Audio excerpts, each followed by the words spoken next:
السلام علیکم ورحمۃ اللہ وبرکاتہ۔ میں انشاءاللہ اس ویڈیو کے اندر یہ بتانے آیا ہوں کہ اللہ کے رسول صلی اللہ علیہ وسلم جب افطاری کیا کرتے تھے تو شروعات کس طرح کیا کرتے تھے۔ دعا کریں کہ اللہ تبارک و تعالی صحیح کہنے کی اور ہم سب کو اس پر عمل کرنے کی توفیق عطا فرمائے۔ ویڈیو شروع کرنے سے پہلے میں ان تمام حضرات سے درخواست کرنا چاہتا ہوں جو اس چینل پر سب سے پہلے آئے ہیں، ان سے میری درخواست ہے کہ وہ اس چینل کو ضرور سبسکرائب کریں تاکہ نئی آنے والی ویڈیو آپ کو سب سے پہلے ملتی رہے۔ دیکھیے اللہ کے رسول صلی اللہ علیہ وسلم جب افطاری کیا کرتے تھے تو شروعات جب کیا کرتے تھے تو کھجور سے شروعات کیا کرتے تھے۔ کھجور سے شروعات کیا کرتے تھے، سنت عمل ہے۔ اور ہم کھجور سے تو کیا کرتے ہیں، جب دسترخوان کے اوپر تمام تر چیزیں موجود ہوتی ہیں تو ہم کیا کرتے ہیں کہ کھجور کو نظر انداز کر دیتے ہیں، اور ہمارا ٹارگیٹ کیا ہوتا ہے، روزے پر۔ ہمارا ٹارگیٹ کس پہ ہوتا ہے، روزہ، کہیں سکنجی، کہیں کچھ، کہیں پکوڑیاں۔ جو اصل مقصد چیز تھی، جو سنت طریقہ تھی، وہ ہم نے چھوڑ دیا۔ حتیٰ کہ ہم دسترخوان پر بیٹھ کے بھی دنیاوی باتیں میں مشغول ہو جاتے ہیں۔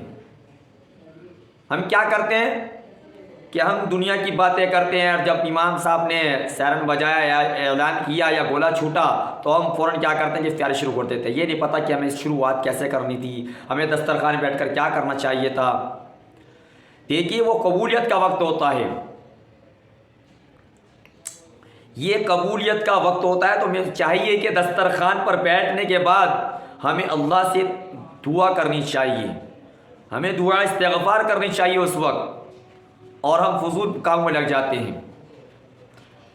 دیکھیے جب ہم نے 12-13 گھنٹے، کہیں 16 گھنٹے، کہیں 17 گھنٹے ہم نے صبر کیا، کس کے لیے، اللہ کے لیے، تو اگر ہم 2 منٹ اللہ سے مانگ لیں گے یا ہم اللہ سے دعا استغفار کر لیں گے تو میرے بھائیو 2 منٹ میں کچھ نہیں ہوگا، اور اللہ ہی راضی ہوگا۔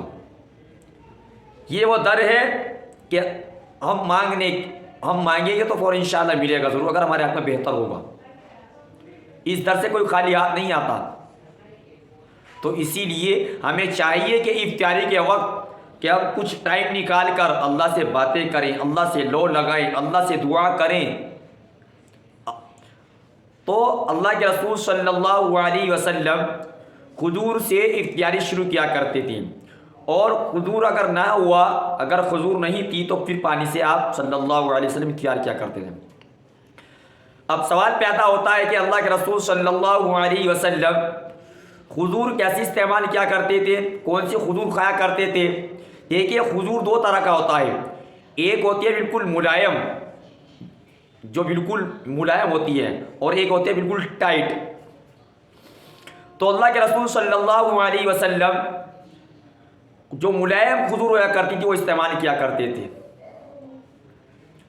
اور اگر بالاتفاق اگر ملائم کھجور نہیں ہوئی تو پھر اللہ کے رسول صلی اللہ علیہ وسلم پھر ٹائٹ استعمال کیا کرتے تھے، اور اگر خدا نخواستہ اگر ٹائٹ کھجور بھی نہیں ہے، نہ ملائم ہے، تو پھر آپ صلی اللہ علیہ وسلم پانی سے اپنا روزہ افطار کیا کرتے تھے۔ تو اسی لیے ہمیں بھی چاہیے، میں تو یہ کہا کرتا ہوں کہ بلکہ اگر کھجور پسند بھی نہ ہو تو کم از کم تھوڑی توڑ کر ہی اسے استعمال کرو، اسے کھاؤ، تاکہ ایک سنت پر عمل ہو جائے، نبی والا طریقہ زندہ ہو جائے۔ کیونکہ ہم افطاری کے ٹائم میں انکنٹرول ہوتے ہیں، بس جو سامنے آیا، جو ہاتھ میں آیا، ہم نے دڑا دڑ کھانا شروع کر دیا، اور جناب عالی پانی بھی ایک سانس سے پورا گلاس پی جاتے ہیں۔ دیکھیے ماہ رمضان مبارک ایک ہماری صحت بنانے کے لیے آیا ہے، ہمیں بیماری سے نجات دلوانے کے لیے آیا ہے، لیکن اس مہینے کے اندر ہماری کوتاہیوں کی وجہ سے ہماری بیماریاں گھٹنے کے بجائے اور بڑھ جاتی ہیں، پیٹ کا درد بجائے کم ہونے کے بڑھ جاتا ہے، انسان کا گلا ٹھیک ہونے کے بجائے خراب ہو جاتا ہے۔ کیوں؟ کیونکہ ہمیں یہی نہیں پتا کہ افطاری میں کھانا کیا ہے، کیا نہیں کھانا ہے، بس جو منہ کے سامنے آیا، جو ہاتھ میں آیا، ہم نے وہی چیزیں اندر رکھ لی۔ تو اسی لیے خدا را جب آپ لوگ 12-13 گھنٹے، 14 گھنٹے، 15 گھنٹے صبر کرتے تو تھوڑا سا صبر وہ کر لیجیے، کھجور کھائیں دبا کے اس ٹائم، اور پانی پیے تھوڑا سا، اس کے بعد آپ اطمینان کے ساتھ نماز ادا کریں۔ نماز پڑھنے کے بعد اگر آپ کو بھوک ہے تو کھانا کھائیں، ورنہ تراویح کے بعد کھانا کھائیں، اور کھانا کھانے کے بعد تھوڑا ٹہلیں تاکہ ہماری صحت پر کوئی اثر نہ پڑے۔ اور اسی طریقے سے بعض جگہ دیکھنے کو ملتا ہے کہ انسان اتنا کھا لیتا ہے کہ موت کے قریب پہنچ جاتا ہے، اور موتیں بھی ہوتی ہے اس کے اندر۔ تو اسی لیے ہمیں افطاری جو کرنی ہے سنت کے طریقے پر کرنی ہے۔ ہمیں افطاری کے جب دسترخوان پہ بیٹھنا ہے تو ہمیں تھوڑی دیر پہلے بیٹھنا ہے، تھوڑی دیر پہلے بیٹھ کر ہمیں اللہ سے توبہ استغفار کرنی ہے، اللہ سے اپنے گناہوں سے ندامت کر کے اللہ سے توبہ مانگنی ہے۔ انشاءاللہ امید ہے کہ اس وقت دعا ضرور قبول ہوگی، آپ کی دعا رد نہیں کی جائے گی۔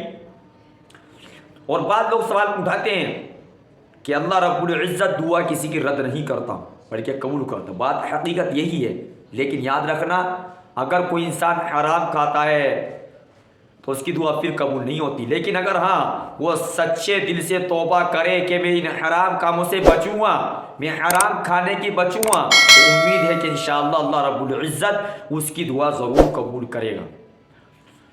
تو امید ہے آپ کو یہ ویڈیو ضرور پسند آئی ہوگی، تو دعا کریں کہ اللہ تبارک و تعالی ہم سب کو سنت مطابق افطاری کرنے کی توفیق عطا فرمائے، اور اللہ رب العزت ہم تمام طرح کے گناہوں کو معاف فرمائے، اللہ رب العزت ہم سب کی مغفرت فرمائے۔